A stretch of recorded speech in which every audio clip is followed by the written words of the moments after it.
I've been pursuing a very interesting legal question, and that is the difference between unalienable rights and inalienable rights. And we're going to get to a very important commentary by a Tennessee federal representative, John Duncan, about the American military budget. But before I get to that, I just wanted to throw this out at you as an important distinction that you should not overlook. And I'm doing what's called administrative notice, and I'm working on a lengthy, I'm afraid it's a lengthy document that is about your rights, my listeners' rights to the property right of travel. And it's something that's been under challenge for decades without proper resistance. And there is a resistance taking place in the court right now before the Court of Appeals, which had an opinion neglecting to deal with the issues. And so there's an appeal planned by God's grace in the Court of Appeals in Nashville. But the question of unalienable versus inalienable is this. It used to be that those two words were the same. Thomas Jefferson uses the word unalienable right. And an unalienable right is a natural right that comes from God that belongs to the individual and cannot be disburdened. In other words, you can't let a lien come upon that right and put a shadow or a claim upon that right. It is unalienable, right? That's what unalienable means. You cannot alienate the thing. You cannot give it away. But in the 1910s, according to one study about this distinction, there was a change introduced, and unalienable became different from inalienable. Inalienable is something that belongs to you. God gave it to you, but you can yield it. You can yield that right, and you do that by being involved in contract or involved in commerce. And so that's the one that you trade away. So, for example, the right to travel by your car, your own personal property, even a piece of property used for other purposes that you're using right now today for your private and personal pleasure, that is under an unalienable right. But people yield that right for the privilege of driving. They involve themselves, as the lawyers will tell you, in their regulable act of driving, in commerce and in transportation, because they're in some way carrying people or goods for hire. So what they've done is they've yielded on their inalienable rights and granted that they will not exercise an unalienable right to travel, and they have yielded something that is valuable, and everybody's done it.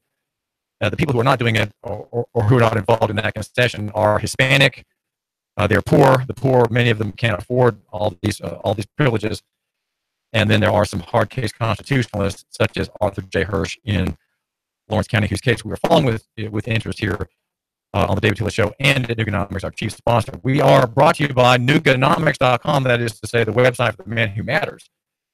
And my name is David Tulis. John Duncan is a federal representative and has a very fine piece at the Ron Paul Institute of Peace and Prosperity, and he points out that the Americans, the adventurers in Washington, have troops in 172 countries.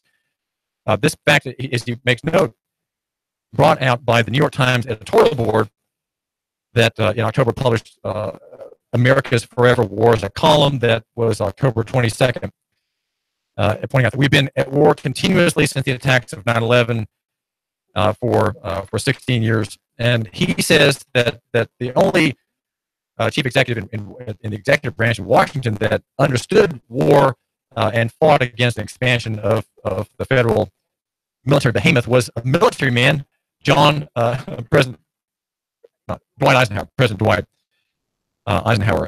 And he, in this column, he says that I think you're right. John Kennedy did too, by the way. He was a military man. Was he? Well, that's right. PT boat.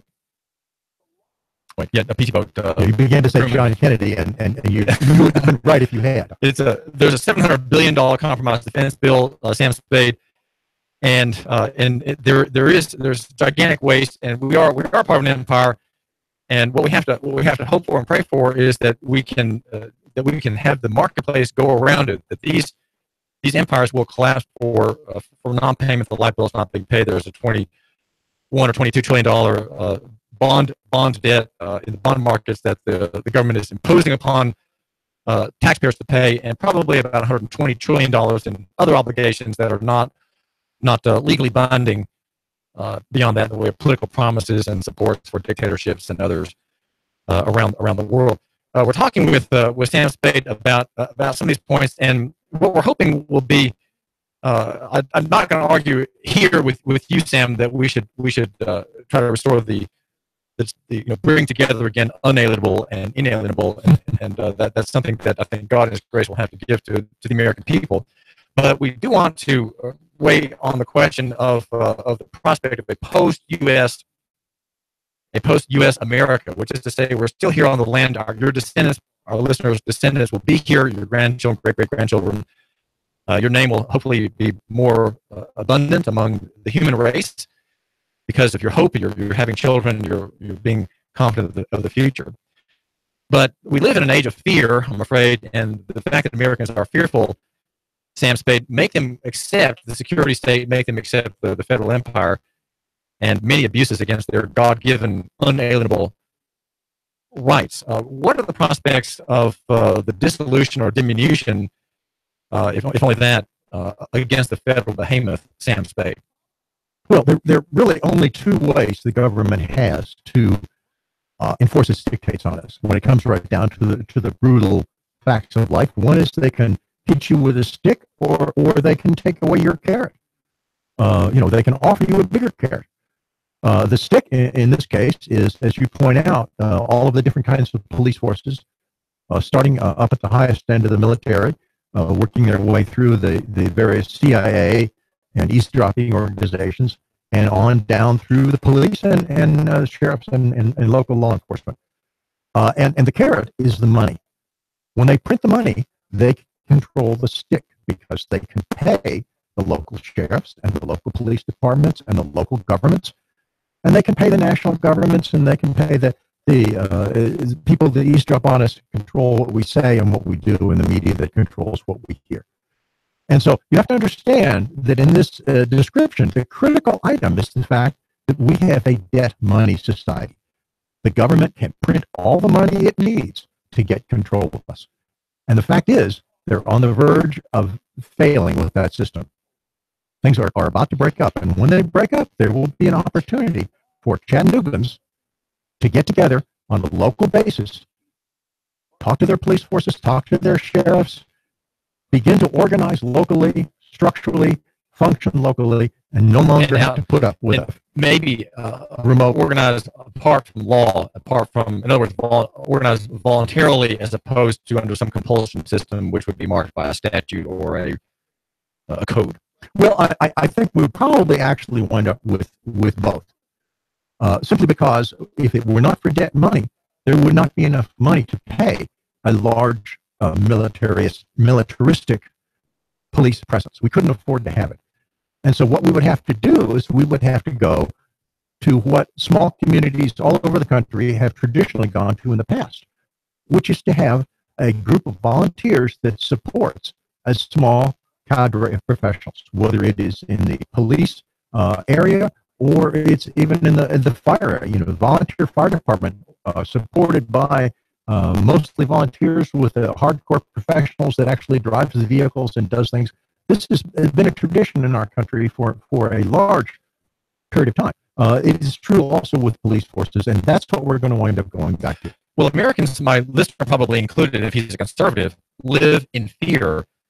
Sam Spade, they're very fearful. They want a new government program. They want a wall. They want more policing. They want more security. They're very fearful people, and so they've invited into existence over them the police state.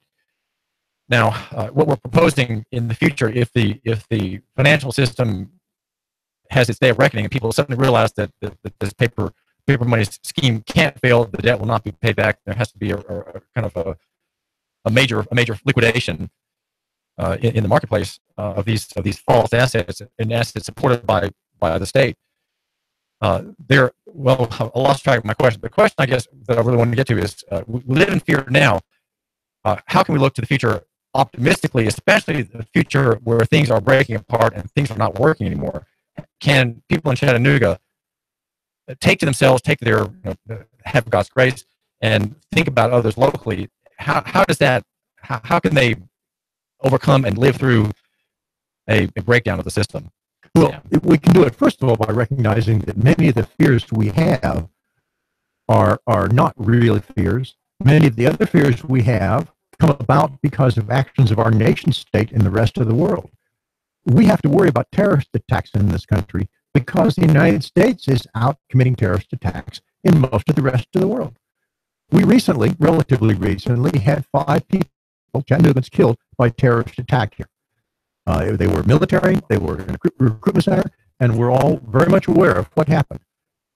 And that is because we were out in the Middle East stirring up problems, and the only way they could strike back at us was to send terrorists. Well, that was not, just by the way, that was not a terrorist attack, Sam. That was a paramilitary attack, I would say. But well, all right. Yes, we're just arguing. We're speaking generally. We're arguing over the definition. You're right. By one definition of terrorism, it is a paramilitary counterattack. But nonetheless, the point is that much of what we have to worry about comes about because blowback from the American empire is causing such chaos throughout the rest of the world. And so if the American empire collapsed, all of those issues would go away. The second thing we worry about, and the need for security, for that would decrease drastically. Now, the second thing that we've been told is that crime is horrible. We spend all our time worrying every day about crime. When in fact, if you take a look at crime statistics, violent crimes have been dropping steadily for the past 20 or 30 years. The crimes that have been increasing are drug-related crimes. And in fact, that's a crime that comes about primarily because the centralized national government outlawed something that's always been around and never been a problem before. You know, yes, we've always had some people that had problems with opium, drugs, and such. We've always had people that have had problems with drinking. That's why they tried to do prohibition. And we've always had people with problems smoking too much marijuana or using, well, at the time it was an elixir of alcohol and opium, laudanum it was called. And you always had people killing themselves by drinking too much laudanum. Those problems were self-limiting because the stuff was available on the open market. The people that couldn't deal with it eventually killed themselves. It's unfortunate, but that's the way it was. There wasn't a huge influx of crime as a result of it. We just let it go, and that problem goes away. So I think so much of what we worry about is created by the state through their propaganda arms to try and convince us that we have to give up our rights to them in order to survive. And some of those intimidations of my listener and the public in general, Sam Spade, are truly laughable. The fact that we hear the federal president saying Korea is a threat to millions of people. Somehow, you think of a ping pong ball on a tabletop next to basketball. That's the proportional strength of North Korea versus the United States. North Korea with an economy smaller than that of New Jersey, and we're viewing it as a thing to be terrified, a body to be terrified of. Yeah, I think the only real concern that we should have over North Korea is the fact that they seem to be developing nuclear weapons. And I think for that reason, we probably need a deterrent effect of nuclear weapons. I don't argue that that's not one of the necessities, functions that we'll probably have to keep. But we certainly don't need thousands and thousands and thousands of them. You know, the Chinese had an adequate deterrent force for many, many, many years with 50 nuclear weapons. That's all they felt they needed, and it worked just fine for them because nobody invaded them or nuked them. So I think the issue here is that if we just got out of everybody else's business, including North Korea would realize that they didn't have a need to develop nuclear weapons because we weren't going to invade them. That's exactly what's going on with Iran. They're developing nuclear weapons because they're worried that they're going to wind up like Gaddafi otherwise. They're worried that they're going to wind up like what happened in Libya and Iraq. And if we didn't have a government that was determined to conquer a significant portion of the world, we wouldn't have to worry about these problems. Right, and the North Koreans, just to look into that window just briefly, the North Koreans were destroyed by the American war with that country in 1951 or 52, where we leveled every city that country had and killed about 2 million civilians. We bombed civilians no less than we bombed civilians in World War II. We were not on any kind of high moral ground. So that's why they hate us, and they remember what we did to all those thousands of innocent people who were not part of the military apparatus of that country. Well, now, in all fairness, I have to say the United States is no worse and probably better than all the other empires that were going on at that time. The Chinese Empire and the Russian Empire were two in particular that were involved in Korea. And as a result, it was kind of a nexus where all three of those empires met. And a lot of people don't realize that Russia has a border with North Korea. China is not the only country that has a border with North Korea. Well, let's look Sam Spade back at Chattanooga. We have one thinker in the Chattanooga area, Dave Crockett, who ran for mayor and was a very active city council member in the late 1980s and early 1990s. He has the idea of a city-state. What does that concept comprehend, and how is that more likely in the post-U.S. America? Well, as I said, one of the characteristics of the kind of severe technical and political stress that we have, economic stress, taking over the world, is that it's breaking up large political structures. It has been since 1900. Nobody knows exactly how far down the system it's going to keep doing that. But I think the nation states are probably going to be the next political structures. The large nation states are going to be the next political structures that are going to start to go. I don't, for instance, think Switzerland is going to break up.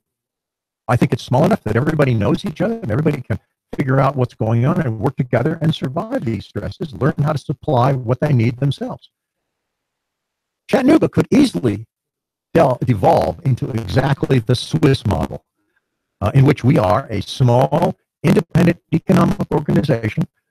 We have plenty of room around our city to grow food, all the food we need within an easy, say, 1 hour driving time. You know, you hear about we're running out of oil. We're not running out. Yeah, it's getting more expensive. It's going to get harder to get.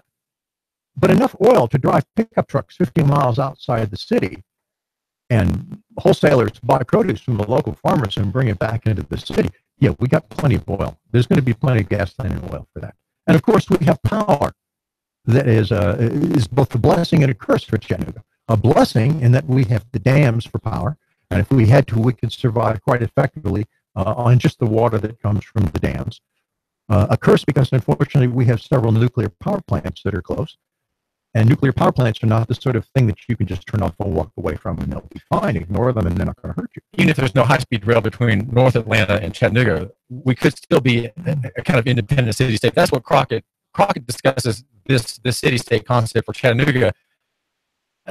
It's not a state because it doesn't really have a military power. It is business oriented. There would be, perhaps in the government of it, would be by consent. If you live in the area, you're a member, you have a vote, and it is like a corporation. And the board, it does not have military power. It does not have the power of death. It does not have the power of invasion or threat or weapons. And that is because we are as human beings, I would say, advancing remarkably, and I would attribute that to the gospel.